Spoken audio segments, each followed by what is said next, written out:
అందరికీ నమస్కారం అండి. ఈరోజు చెప్పే కథ పేరు పాల మనసులు. ఈ కథను రచించిన వారు ఉదయ్ బాబు గారు. ఇంకా కథలోకి వెళ్తే అది నగరంలోని ప్రసిద్ధమైన కార్పొరేట్ పాఠశాల main branch elementary section 1 to 5 classes ఉన్న బ్లాక్లోని పేరెంట్ విజిటర్ రూమ్లో ప్రిన్సిపాల్ గారి కోసం నిరీక్షిస్తున్నాయి రెండు జంటలు తమ పిల్లలతో. ఒక పక్క ఆఫీస్కి టైం అవుతోంది. రఘువరన్ అసహనంగా భార్యకేసి చూశాడు. యూనిఫామ్లో ఉన్న ఐశ్వర్య తల్లి చెయ్యి పట్టుకుని ధీమాగా కూర్చుంది. చరణ్ కూడా తన భార్య ప్రశాంతితో అక్కడే కూర్చున్నాడు. తల్లి చున్నీలో ముఖం దాచుకుని సింహం ముందు ఆహారం అవ్వబోతున్న లేడి పిల్లల భయంగా తండ్రి వంక, డోర్ వంక, ఐశ్వర్య వంక తన తెల్లటి కళ్ళను తిప్పుతూ చూస్తున్నాడు అభినయ్. హోంవర్క్ చేశావా? హఠాత్తుగా అడిగింది ఐశ్వర్య ముద్దుగా. సిగ్గులేదు? ఆ అమ్మాయిలు మాట్లాడడానికి మెల్లగా కటువుగా కూతుర్ని మందలించాడు రఘువరన్. లేదు అన్నట్లుగా తలూపాడు తల్లి చున్ని చాటు నుంచి అభినయ్. మండిపోతుంది చరణ్కి. అతనికి కోసుకు వచ్చినట్టు కందగడ్డలా మారిన ముఖం, దవడ, కండరం బిగుసుకుపోవడమే తెలుపుతోంది. ప్రశాంతి తప్పు నాన్న మాట్లాడకు అన్నట్టు అభినయ్కి నోటి మీద వేలు పెట్టి చూపిస్తుంది. పేర్లు లేకపోతే సరి, పిల్లల్ని చిన్నప్పటి నుంచి సక్రంగా పెంచకపోతే ఇలాగే దోషుల్లా నిలబడి సంజాయిషి ఇచ్చుకోవాల్సి వస్తుంది. వాళ్ళు తప్పు చేసిన పాపానికి మనకి టైం వేస్ట్ గొణుక్కుంటున్నట్లుగానే రఘువరన్ అన్న చరణ్కి స్పష్టంగా వినిపించింది. మిస్టర్ మైండ్ యువర్ లాంగ్వేజ్ అనే లోపుగానే ప్రశాంతి బలంగా చరణ్ జబ్బు పుచ్చుకుని ఆపింది. అంతలో ప్రిన్సిపల్ ప్రవేశించి ఇద్దరిని మార్చి చూస్తూ తన సీట్లో కూర్చున్నాడు. సలోచనగా తల పలికించి కాలింగ్ బెల్ ప్రెస్ చేశాడు. ఒక 18 సంవత్సరాల అమ్మాయి లోపలికి వచ్చింది. టీచర్, సెకండ్ క్లాస్ టీచర్ ప్రవళికను రమ్మనండి ఆజ్ఞాపించాడు. ఎస్ సార్ అని ఆ అమ్మాయి నిష్క్రమించింది. గుడ్ మార్నింగ్ సార్ అన్నాడు అభినయ్ ప్రిన్సిపల్కి సెల్యూట్ చేస్తూ. అది విని ఐశ్వర్య కూడా గుడ్ మార్నింగ్ సార్ అని ప్రిన్సిపల్కి సెల్యూట్ చేసింది. Good morning my sweet children అన్నాడు ప్రిన్సిపల్ చిరునవ్వుతో. అప్పుడు పిల్లల పేరెంట్స్ కేసు చూస్తూ గుడ్ మార్నింగ్ పేరెంట్స్ అని పెద్దవాళ్ళ నలుగురికి విష్ చేశాడు. తిరిగి విష్ చేశారు రఘువరన్, చరణ్లు కూడా. అంతలో మై కమిన్ సార్ అనుమతి అడుగుతూనే లోపలికి వచ్చింది. తిండి గుడ్డ కరువై బీద స్థితిలో ఉండి కాలర్ బోన్స్ బయటకు కనిపిస్తున్న 20 ఏళ్ల అమ్మాయి స్వరం మాత్రం కోకిల కంఠంలా ఉంది. తమ టీచర్ను చూస్తూనే మళ్ళీ గుడ్ మార్నింగ్ టీచర్ అంటూ పిల్లలిద్దరి ఒకే శృతిలో విష్ చేశారు. ప్రవళిక పిల్లలిద్దరిని తిరిగి విష్ చేసింది. ప్రిన్సిపల్ కంఠం సవరించుకుని డియర్ పేరెంట్స్, మీరు మీ పిల్లల్ని సపోర్ట్ చేస్తూ ఒక్క మాట కూడా మాట్లాడకూడదు. అంతా విన్నాక మీరు మాట్లాడడానికి నేను పర్మిషన్ ఇస్తాను. ఈలోగా మీకు ఒక్క మాట మాట్లాడడానికి ప్రయత్నించినా మీరు మీ పిల్లలు టీసీ తీసుకుని వెళ్లాల్సి వస్తుంది. మళ్ళీ మీ పిల్లలకు ఇక్కడ అడ్మిషన్ కావాలి అంటే 1 ఏడాది వెయిట్ చేయాల్సిందే. ఓకే కదా అని వారిని హెచ్చరించి వారిని సమాధానం కోసం చూడకుండా ప్రవళికను అడిగాడు. మిస్, మీరు చెప్పండి, నిన్న క్లాస్లో ఏం జరిగిందో వివరంగా చెప్పండి. పేరెంట్స్, టీచర్ చెప్పేదానికోసం అలర్ట్ అయ్యారు.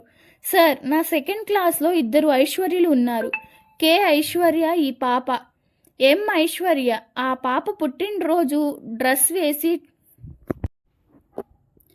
టీచర్ అందరికీ కేక్స్, క్లాస్లో పిల్లలందరికీ చాక్లెట్స్ పంపారు. ఆ ఐశ్వర్యకు పిల్లలిద్దరూ క్లాస్లో హ్యాపీ బర్త్డే సాంగ్ పాడాక స్వీట్స్ పంచడానికి ఈ ఐశ్వర్యని చాక్లెట్స్ ఉన్న బాక్స్ పట్టుకోమని చెప్పి ఇంకొకరికి చాక్లెట్స్ ఇవ్వసాగింది. సరిగ్గా అభినయ్ దగ్గరికి వచ్చి చాక్లెట్స్ ఇస్తుండగా అవి తీసుకుని Aishwarya I love you Aishwarya అన్నాడు. వెంటనే ఐశ్వర్యకి కోపం వచ్చి నేను చెబుతున్నా వినకుండా ఏడుస్తూ మీ దగ్గరికి వచ్చి కంప్లైంట్ చేసింది. సార్, తరువాత మీరు చెప్పినట్లుగానే డైరీస్లో వాళ్ళ పేరెంట్స్ను ఈ మార్నింగ్ కలవడానికి రమ్మని రాశాను. ఇదే సార్ జరిగింది. Okay, now you can go and set that Aishwarya అర్థం చేశాడు ప్రిన్సిపల్. ఆ అమ్మాయి బతుకు జీవుడా అంటూ అక్కడి నుంచి నిష్క్రమించింది.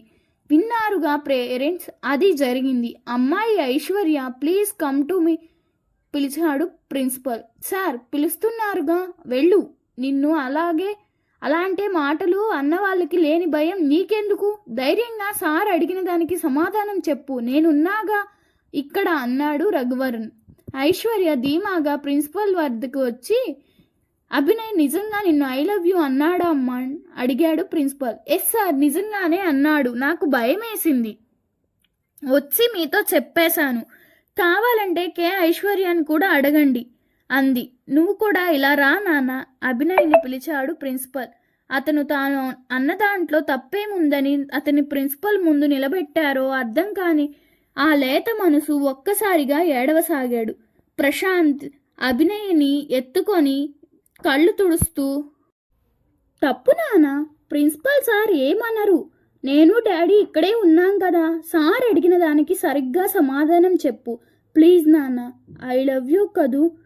అభినయ్ ఏడుపు ఆపాడు. ప్రశాంతి అభినయ్ని చరణ్కి ఇచ్చింది. చరణ్ అభినయ్ని ఎత్తుకొని, ఆ ఐశ్వర్య కూడా వస్తుంది కదా, సార్ ఆ అమ్మాయిని కూడా అడుగుతారు. నీకేం భయం లేదు, నిన్ను ఎవరు ఏమీ అనరు. నేనున్నాను కదా, యూ లవ్ మీ కదా. ఏడవకుండా సార్ అడిగిన దానికి భయపడకుండా సమాధానం చెప్పు. ఓకే అని బుజ్జగించి ప్రిన్సిపల్ దగ్గరికి పంపాడు. అభినయ్ ప్రిన్సిపల్ దగ్గరికి వచ్చి చేతులు కట్టుకున్నాడు. Good morning sir, may I come in in sir అని నవ్వుతూ అడిగి లోపలికి వచ్చిన ఆ పాపని చూస్తే అక్కడికి అందరి కళ్ళు పెద్దవయ్యే ఆశ్చర్యంతో. బాదం పాలతో స్నానం చేసిన బాల దేవకన్యలా మెరిసిపోతుంది ఆ అమ్మాయి. నవ్వితే పారిజాత పూల జలజల రాలిపోతున్నాయన్నంత అద్భుతంగా నవ్వుతుంది. ఎందుకు సార్ నన్ను రమ్మన్నారు అని అడిగింది ప్రిన్సిపల్ని. ఏం లేదురా, చిన్న మాట అడుగుదామని. నిన్న క్లాస్ రూమ్లో నువ్వు స్వీట్స్ పంచినప్పుడు అభినయ్ ఏమైనా అన్నాడా గుర్తుకు వచ్చినట్టు అంది ఐశ్వర్య. ఎస్ సార్, క్లాస్ రూమ్లో అందరూ థ్యాంక్స్ చెప్పారు, కానీ అభినయ్కి ఇచ్చినప్పుడు Aishwarya I love you Aishwarya అన్నాడు. అప్పుడు ఐశ్వర్య ఏడుస్తూ వచ్చి మీకు కంప్లైంట్ చేసింది అంతే సార్ అంది అమాయకంగా. అభినయ్ అలా అని నిన్ను అన్నాడా, ఐశ్వర్యని అన్నాడా అడిగారు ప్రిన్సిపల్. నాతో అన్నాడు సార్. మరి ఐశ్వర్యకు ఎందుకు కోపం వచ్చిందో నాకు అర్థం కాలేదు సార్ అంది కే ఐశ్వర్య నవ్వుతూ. Okay, you can go to your class. Thank you sir. Aishwarya వెళ్ళిపోయింది. ప్రిన్సిపల్ అభినయ్ అని దగ్గరకు తీసుకున్నాడు. నాన్న అభినయ్, ఇప్పుడు నువ్వు చెప్పు, నువ్వు ఐ లవ్ యూ అని ఎవరిని అన్నావు? కే ఐశ్వర్యనా ఐశ్వర్యనా చెప్పు నాన్న అనునాయంగా అడిగాడు ప్రిన్సిపల్. వాళ్ళిద్దరిని అడిగాక తనని అడుగుతానన్నారన్న ధైర్యంతోనే అన్నాడు అభినయ్. సార్, నిన్న కే ఐశ్వర్యను వేసుకున్న బర్త్డే డ్రెస్ చాలా చాలా బాగుంది. అలాంటిది మా చెల్లికి మమ్మీ చేత కొనిపించాలనిపించింది. సరిగ్గా అప్పుడే కే ఐశ్వర్య నా చేతుల్లో చాక్లెట్స్ పెట్టేసింది. అంత దగ్గరికి వచ్చిన కే ఐశ్వర్యను చూసి ఐ లవ్ యూ అన్నాను. అంటే నువ్వు ఈ డ్రెస్సులో చాలా బాగున్నావు అని అన్నాను. ప్రామిస్ సార్, నేను కే ఐశ్వర్యనే అన్నాను, ఐశ్వర్యని అనలేదు. ప్లీజ్ సార్, నన్ను స్కూల్ నుంచి పంపకండి సార్, మా మమ్మీ ఏడుస్తుంది సార్, ప్లీజ్ సార్. చివరిలో అభినయ్కి దుఃఖం పొర్లు వచ్చేసింది. నో నాన్న, నువ్వు ఈ స్కూల్లోనే చదువుతావు సరేనా? ఇంకెప్పుడు అలాంటి మాటలు అనకూడదు సరేనా? Abhinay is a good boy, go to your classroom. Aishwarya కామన్ విన్నావుగా, అభినయ్ అన్నది నిన్ను కాదమ్మా, కే ఐశ్వర్యని. అయినా లవ్ యూ అంటే నీకు ఏం అర్థమైందమ్మా అడిగాడు ప్రిన్సిపల్. టీవీలో వేసిన సినిమాలో హీరోయిన్గా హీరోకి ఐ లవ్ యూ చెప్పకపోతే ముఖం మీద యాసిడ్ పోసేశాడా సార్? ఇంకో సినిమాలో అయితే కత్తి పెట్టి హీరోయిన్ గొంతు కోసేశాడు సార్. అందుకే భయం వేసి మీతో చెప్పాను సార్. కే ఐశ్వర్యనైనా అనకూడదు కదా సార్ అరించేలా చేతులు తిప్పుతూ అంది ఐశ్వర్య. ఓకే, నేను మీ పేరెంట్స్తో మాట్లాడి పంపిస్తాను. You both go to your classes. బాగా చదువుకోవాలి. నవ్వు మీరిద్దరు గుడ్ ఫ్రెండ్స్ సరేనా అన్నాడు principal. Okay and thank you sir. Bye mummy, bye daddy అని పిల్లలిద్దరు హుషారుగా అక్కడి నుంచి వెళ్ళిపోయారు. ప్రిన్సిపల్ పేరెంట్స్ వైపు తిరిగారు. చూశారా సార్, ఈ ప్రపంచంలో అతి పవిత్రంగా పలకవలసిన ప్రేమ అన్న పదం, ఆ పదానికి పూర్తి అర్థం తెలియని పాల మనసుల్లో ఎటువంటి స్థితికి దిగజారిపోయిందో అర్థమైంది సార్.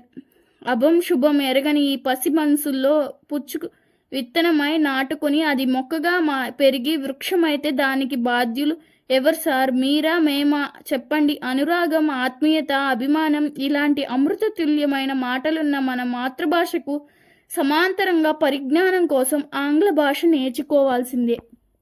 నేర్చుకునే భాష పట్ల మమకారాన్ని పెంచి అవగాహన కలిగించండి. అభం శుభం తెలియని 8 ఏళ్ల వయసులో ఐశ్వర్యకు ఐ లవ్ యూ ఎలా అర్థమైందో చూసారా? ఎవరికి దానికి కారణం మేమా? అలాగే పిల్లల పట్ల ప్రేమ ఉండాల్సిందే కానీ వాళ్ళని సముదాయించడం కోసం ఐ లవ్ యూ నాన్న, యూ లవ్ మీ కదా అని ముద్దు చేయడం ఎంతవరకు సమంజసం? ఈ ప్రపంచంలో ప్రతిదానికి ఒక హద్దు ఉంటుంది. హద్దు దాటితే ఎంత అమృతమైన విషం అవుతుంది. పిల్లల పెంపకంలో ప్రేమ ఎంత అవసరమో క్రమశిక్షణ అంతే అవసరం. వాటిని సమపాల్లో పెంపకంలో పిల్లలకు అందించిన నాడు పిల్లలు ఈ విపరీత ధోరణులు ఉండవు. డబ్బుల అవసరానికి మించి సంపాదించి పిల్లల చదువులకు అవసరాలకు దారిపోస్తున్నారనుకుంటే కానీ వారి ప్రవర్తన తల్లిదండ్రులు పట్టించుకోకపోతే రాబోయే తరం చేతిలో రాజీ పడలేక బ్రతకలేక జీవోత్సవాల బ్రతుకుతూ ఈడ్చుకురావాల్సింది. ఆ పరిస్థితి మీకు రాకూడదనుకుంటే మీరు ఇప్పటి నుంచి జాగ్రత్త పడడం మంచిది. అర్థమైందనుకుంటాను. ఇక మీరు వెళ్ళవచ్చు సార్ అన్నాడు ప్రిన్సిపల్ లేచి నిలబడి. తన పిల్లల్లో తప్పు పెట్టుకుని ఎదుటివారిని పరుషంగా మాట్లాడినందుకు పశ్చాత్తాపడ్డాడు రఘువరన్. తన పిల్లవాడితో ఎలాంటి మాటలు మాట్లాడాలో అర్థమైన చరణ్ తన ప్రవర్తన మనసులో చొచ్చుకున్నాడు. నలుగురు లేచి వెళ్ళడానికి ఉద్యుక్తులుతుండగా రఘువరన్ చరణ్తో very sorry brother, very very sorry అన్నాడు చరణ్తో కరాచలనం చేసి. చరణ్ కూడా I'm also sorry for the inconvenience brother, really very sorry అన్నాడు. మళ్ళీ ఇలాంటి పరిస్థితి రాకుండా చూసుకుంటామని మాటిస్తున్నాం సార్. మీ అమూల్యమైన సూచనలకు సదా కృతజ్ఞతలు సార్. నమస్తే. అందరూ బయటకు కదులుతుండగా చివరిగా ప్రశాంతి చెప్పిన మాటలకు మెచ్చుకోలుగా చూస్తూ చిరునవ్వుతో వీల్కోలు పలికాడు ప్రిన్సిపల్. ఈ కథ మీకు నచ్చినట్లయితే నా ఛానల్ను సబ్స్క్రైబ్ చేసుకోండి. మీ అభిప్రాయాన్ని కామెంట్ బాక్స్లో పిన్ చేయండి. ధన్యవాదాలు.